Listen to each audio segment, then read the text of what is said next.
I'm Joanne Graves. I'm the President and CEO of the Transit Alliance of Middle Tennessee here in Nashville. We're a 501c3 organization. We work to educate people about multimodal transit and transportation and to try to build support for people's embrace of multimodal transportation.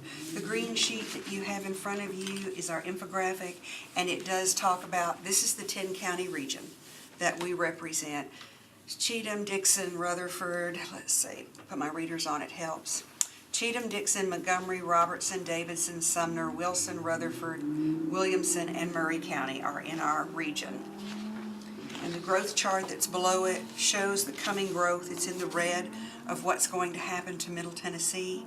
Today we're at about 1.8 million. In 2040 we will be at 3.1 million. It's coming. Our signature program is the Transit Citizen Leadership Academy, which is on this blue sheet. We have now, tonight we will graduate our 15th class. We have 381 alums. 148 of those are Davidson County residents. And we put them through a 6-week session that is 30 hours. They come once a week for 2.5 hours for 6 weeks, and they learn all things transit. If you look on the back, it talks about the different topics that we cover. One of the things that we realized, particularly during the last referendum, is how much negative information and downright myths, myths, were dispelled to the public, and the public had no idea whether those things were true or not. So some of the things we talk about in this Transit Leadership Academy is what's true, what's not true. But we don't talk about it. We bring in experts. Federal Highway comes in, TDOT comes in. We usually have one of our mayors come in from the area. We have a professor that comes from Vanderbilt University to talk about AVs. Carol Westlake from the American Disabilities Act comes and talks about people who need multimodal transit and what it means into their lives and the difference it makes. So we have folks come in that are experts from local, state, and the national level. So that if I have folks in my class that want to know, well, what about this? There's somebody that they can ask that knows what they're talking about and gives them a real answer. So why am I here before you all? One of the things that we would like to do is to do a Davidson County only Transit Citizen Leadership Academy. Why do we think that's important? Because Davidson County is the hub. If we build a transportation system, Davidson County will be the hub. Everything goes through Davidson County. Our interstates intersect in this area.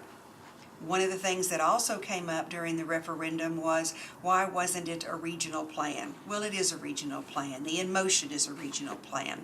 But people didn't have that opportunity to truly understand what the facts were. So we want to have a Davidson-only class with 25 to 30 participants. That's about what we take. We keep it small and intimate so everybody has the opportunity to ask questions. When those folks graduate, they go out and they talk to their peers. They go out and talk to their family. They go out and talk to their workers that they work with about what the facts really are and what's true. And even if I never intend to use transit, I might want to embrace transit because there are a whole lot of other folks out there that it might improve their quality of life. A Transit Citizen Leadership Academy costs us approximately $10,000. So we take 25 to 30 people, so the cost would range $335 a person to $400 a person. What do you get for that investment? They go back out in their community and they help spread the word, because contrary to public belief, not everybody reads the newspaper. Not everybody listens to the radio. Now they do watch TV, but it's horribly expensive to get on TV. So we want to make sure that there are people in Davidson County that know the facts, and when somebody starts saying, well, I heard it was this, they can say, no, that's incorrect. And here's the truth of the matter. The impact, we talk about things like AVs, transit-oriented developments. I know you all had one recently, and a lot of people didn't even know what you all were talking about. We talk about how the federal level interacts with the state level, with TDOT. We talk about the face of transit, not only for people who have disabilities, but those who are indigent. And if they don't have a public transportation system, they cannot be part of the workforce and they cannot contribute to the community, and there's a lost opportunity for them, because to have a job is to have confidence in yourself and what you can achieve, because everybody wants to work and wants to be productive. We talk about economic development, how transit, and you will remember when Amazon was coming, one of the first things they said was, we want a public transportation system, because it opens up people being able to live in different places, it opens up affordable housing, it opens up people being able to migrate in or migrate out, depending on where the opportunities are. It also has an impact on education. We know that if people have the opportunity to get on a cost-effective means of transportation, they can take advantage of either i.e. college classes or training classes to get a skill so that they can get a better job. How am I doing on time? Good. Good? Okay, all right. I think on your last one, the impact of the work, and we did talk about our goal is to build support for a multimodal system. That's what we do, and we are very good at it. We were founded in 2009. We are now in 2019, and we've been hired by MTA on a couple of different occasions to do outreach for them. We did all the public meetings for the In Motion plan. So we're good at what we do, and we know how to reach people. And then you ask about what were the ways you would create a more equitable Nashville. We believe that we equip participants with the facts so that they are able, again, to dispel any myths. We talk about what systems cost, funding. People were shocked at what the last plan cost because they really had no basis to understand, why does it cost this much? Well, we talk about that. And we talk about the cost of not doing anything, because right now labor's going up, right-of-way's going up, materials are going up, and so for people who were shocked last time about what it costs to build a system, in a few years when we have to build another system or we make that step forward to try to build another system, they'll be surprised that it's gone up. Or you'll have to scale it considerably back, and then you have the question of, does it meet the goals you want it to meet? We talk about technology. You know, the AVs, and I consider that technology. In all the reports that you've read, we are 20 to 25 years away from having a truly integrated system for AVs. And I'm not going to show it to you, in Popular Science, spring issue just came out. They talk about how we're going to move. It evaluates and gives you all the facts about building the grid system, what it takes for all those cars to be able to communicate with one another. We're decades away. We talk about rail, bus, vans, rideshare, and scooters, those lovely scooters. We do talk about those too, because everybody needs to know about them. We talk about how transit relates, as I said a minute ago, to education, affordable housing. We talk about multimodal from the standpoint of sidewalks, because it's about first mile, last mile. We talk about bikeways, pedestrian ways. We talk about greenways, because these give people options to get out of their car and use an alternative. And if you get out of your car and you use an alternative, one of the best results is the health result. Because when you get out and you walk and you're in the fresh air, it's better for your system, and you're probably going to live a little bit longer. So, again, I'm going to go back. We would like to do a Transit Citizen Leadership Academy in the fall for a Davidson-only class. We would hope to work with the council, and that maybe the council would make recommendations from each one of their districts and have those people in that TCLA so those folks can go back to the council districts and be an advocate. It's not just a council member saying, I want it. It's somebody else in there saying, yes, you know, these are the facts, and this is why it's important.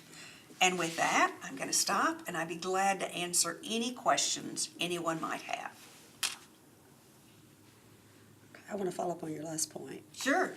So you would anticipate having the council members just kind of send you a name? Is some type of vetting process that you would imagine, or just I would whomever hope- they believe best represents their community? I would hope they would refer people that, number one, they've talked to and said, I think this is a good person that would be interested in this.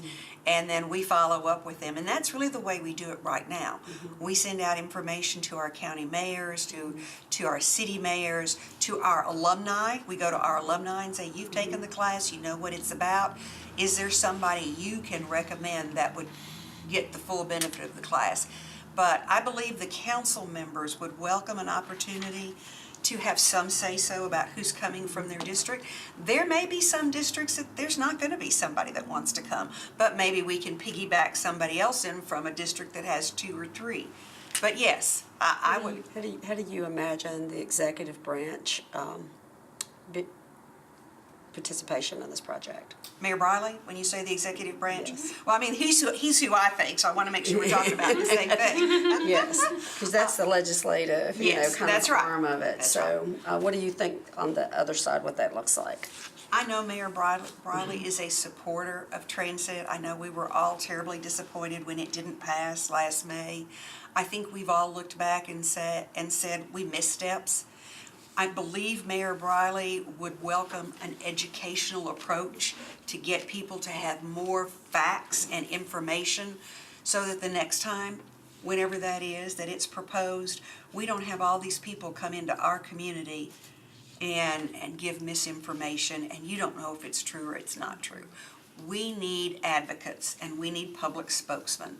And to be able to have them in each and every council district, I think is a tremendous plus.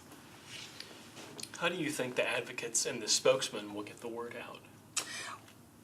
Number one, ordinarily, they'll just go back to their workforce. I mean, the people they work with, the people they play with, so to speak, is whether they play golf or a basketball team or a church group or whatever.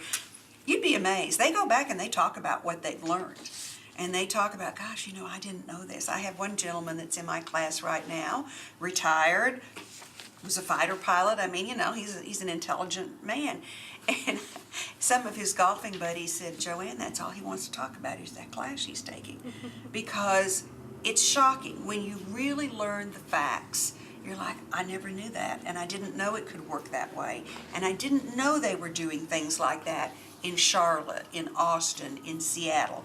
All of a sudden, it's an eye-opener. So they go out and they share the information. If we were back in a referendum mode, I would hope that maybe the council members might enlist some of those advocates to come to a town hall meeting to say, yes, I've learned some of these things and therefore could be supportive. What's your annual operating budget for the Transit Alliance? We're about $200,000. And then the program budget for TCLA right now? We do 3 a year and it's $30,000. We finished one tonight and we're starting another one the first week in April. Are they timed too for their questions? She said, we only ask questions if there's time left. Well, that's why I stopped, because Yes. I'd rather answer your questions. I'm good. I'm good. I appreciate you coming Okay, in. thank you very much. much. I appreciate it. We have extras here if you'd like. Yes, I'll take those back with me. I will. And I'm just curious, what is your timetable I know you all don't make the decision, I know you make recommendations, but I am curious as to when the decision is made. Yeah. We don't make recommendations. Yeah, We're just passing along the information.